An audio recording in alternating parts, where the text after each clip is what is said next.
नमो बुद्धाय, जय शिवराय, जय भीम. सावळे गुरुजी यूट्यूब चॅनलच्या माध्यमातून आपलं सर्वांचं स्वागत. बंधू आणि भगिनींनो, आपण मागे व्हिडिओ बनवला होता, त्रिसरण म्हणजे काय, बुद्ध वंदनात, असा आपण व्हिडिओ बनवलेला होता.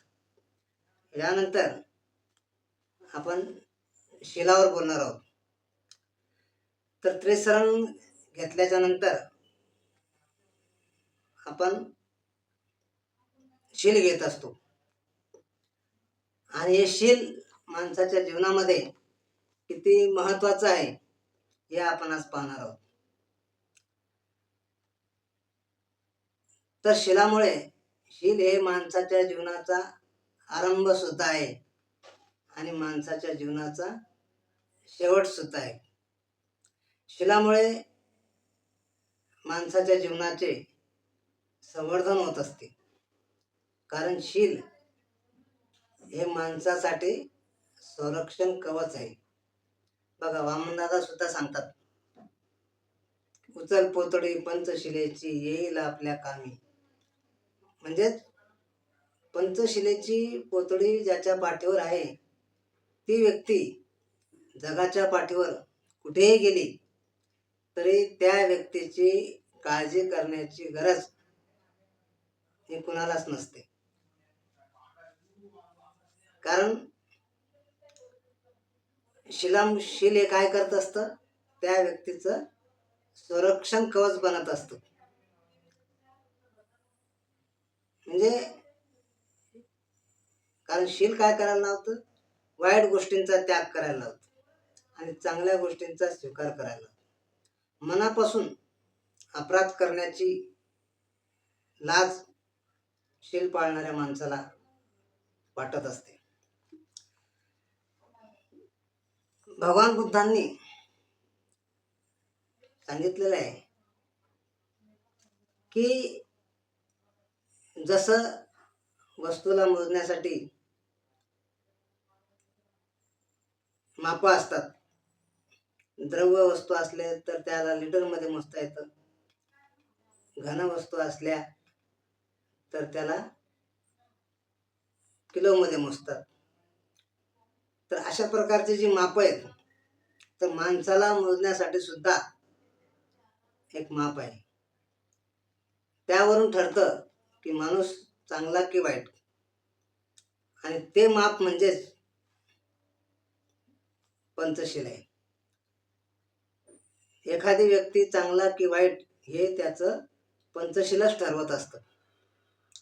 भगवान बुद्धांनी ही 5 तत्वे अशी निवडलेली आहेत की ही तोडले म्हणजे माणसाला त्याच्या जीवनामध्ये मजाच मजा वाटते.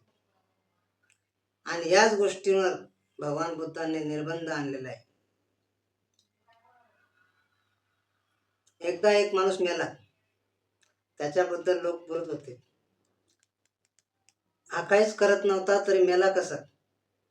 एक जण म्हणाला, हा जगलाच कधी, मरायचा प्रश्नच येत नाही. म्हणजे एखादा माणूस जर 5 शीलं पाळत असेल तर तो जगलाच नाही व त्याने कुठली जीवनाची मजा घेतलीच नाही, अशी लोकांची धारणा आहे. लोक म्हणतात, खा प्या मजा करा, सोबत काय येतं. असाच एक माणूस मला भेटला.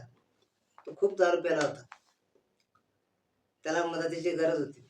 त्याने मला सांगितलं की मला इथपर्यंत घेऊन जा. मी त्याला तिथपर्यंत घेऊन गेलो आणि मग तो रस्त्यात मला बोलला की भाई साहब आप पीते हो? मी म्हटलं नाही. फिर सिगारेट पीते हो? मी म्हटलं नाही. तो और क्या करते हो? मी म्हटलं मैं काही कुछ भी नहीं करता हूँ. तर त्यावेळेस तो म्हणतो, अरे भाई तुम कुछ भी नहीं करते हो तो जीते कैसे हो. म्हणजे माणसांची धारणा अशी झालेली आहे की ह्या गोष्टी केल्या तरच तो खऱ्या अर्थाने जीवन जगला, अन्यथा तो जीवनच जगला नाही. परंतु बंधूंनो, ह्या शिलांना ज्या माणसाने आपल्या जीवनामध्ये महत्त्व दिलं तोच माणूस या जगात तरल्याशिवाय राहत नाही. कारण जगामध्ये सर्वच लोक पापी आहेत, पण पापी लोकांचे दोन प्रकार आहेत. काही पापी असे असतात की आपण पाप करीत आहोत हे त्यांना कळतच नाही आणि त्यामुळे ते पुन्हा पुन्हा पाप करत राहतात. त्यांचे सुधारण्याचे कुठलेही चान्स नसतात. त्यांच्या अंगात जोपर्यंत शक्ती आहे, जोपर्यंत बळ आहे, तोपर्यंत ते पाप करत राहतात. परंतु काही पापी असे असतात की आपण पाप करत आहोत याची त्यांना सतत जाणीव होत असते. त्यांच्यासमोर कुणाचा ना कुणाचा तरी आदर्श असतो आणि असे पापी वर येण्याचा प्रयत्न करत असतात आणि ते वर येतात. याची अनेक उदाहरणे आपण पाहिलेली आहेत. आपल्या आजूबाजूला असे अनेक लोक असतात की त्यांच्या जीवनामध्ये अनेक चढ उतार आलेले असतात, अनेक चांगले प्रसंग आलेले असतात, अनेक वाईट प्रसंग आलेले असतात आणि त्या सर्व प्रसंगामधून ती लोक आपला मार्ग काढतात आणि आपल्या जीवनाला नियमित बनवतात. तर अशा लोकांकडून आपण आदर्श घेतला पाहिजे. परंतु आदर्शच घ्यायचा नसेल तर मग तिथेच चढत राहावं लागतं. भगवान बुद्ध म्हणतात की 5 तत्वे हे तुमच्या आदर्शात तुम्ही सामील करून घ्या, याने तुमचं हितच होईल. बंधूंनो, या शिलांना खूप महत्व आहे. एक उदाहरण सांगतो. एकदा एक बंती एका गावामध्ये गेली. रात्रीची वेळ होती, त्यामुळे बंते एका घरात मुक्कामाला थांबले. सकाळी नेहमीप्रमाणे त्यांनी बंतेंना भोजनदान दिलं. बंतेंनी आपली धम्म दीक्षा म्हणजे धम्म दीक्षाने धम्माचं आपलं प्रवचन त्यांना दिलं आणि त्यांना पंचशिलाचं महत्त्व सांगितलं. परंतु ज्यावेळेस बंतेंचं प्रवचन संपलं त्यावेळेस त्या घरातला जो मालक होता तो म्हणाला, बंते, तुम्ही जे सांगितलेलं आहे ते मी पाळू शकत नाही, कारण की मी स्वतःच एक चोर आहे आणि माझ्या हातून हिंसक प्रकार घडतात. मिळालेल्या चोरीच्या पैशातून मी नशापाणी करतो, म्हणजे सगळं पंचशील मी तोडत असतो. त्यामुळे ह्या गोष्टी माझ्याकडून होणार नाहीत. त्यामुळे भंते त्याला म्हणतात की एक तरी शील तू पाळण्याचा प्रयत्न कर. आणि त्यावेळेस त्याला ते सांगतात की तू खोटं बोलणार नाही, हे शील पाळ. आणि तो मान्य करतो की ठीक आहे म्हणे, मी हे शील पाळण्याचा प्रयत्न करतो. आणि मग भंते निघून जातात. रात्री ठरल्याप्रमाणे तो चोरी करायला निघतो आणि चोरी करायला जातो. त्यावेळेस त्याला रस्त्यात एक माणूस भेटतो आणि तो माणूस राजा असतो. तो आपल्या राज्यामध्ये पाहणी करण्यासाठी वेषांतर करून फिरत असतो. नेमका त्यालाच हा चोर भेटतो आणि तो त्याला विचारतो, कुठे निघालाच? त्यावेळेस तो म्हणतो की मी चोरी करायला चाललो, कारण त्याला खरं बोलायचं होतं. मग तो म्हणतो, कुठं चोरी करणार आहे? तो राजाच्या महालात चोरी करणार आहे. मग तो माणूस म्हणतो की जर का मी हे राजाला सांगितलं तर? तो चोर म्हणतो, तू राजाला काही सांगू नको, मी माझ्या चोरीतला अर्धा हिस्सा तुला देतो.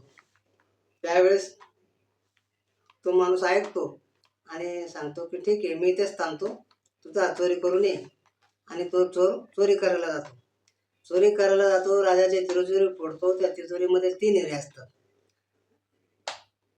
हे 2 लोक असतात. चोर विचार करतो 3 हिरे जर नेले तर 1 हिरा परत वाटायचे झंझट होईल. त्यामुळे तो चोर तो 1 हिरा तिथेच ठेवतो आणि 2 हिरे घेऊन तो येतो. त्यावेळेस त्या माणसाला 1 हिरा देतो आणि स्वतःजवळ 1 ठेवतो आणि निघून जातो.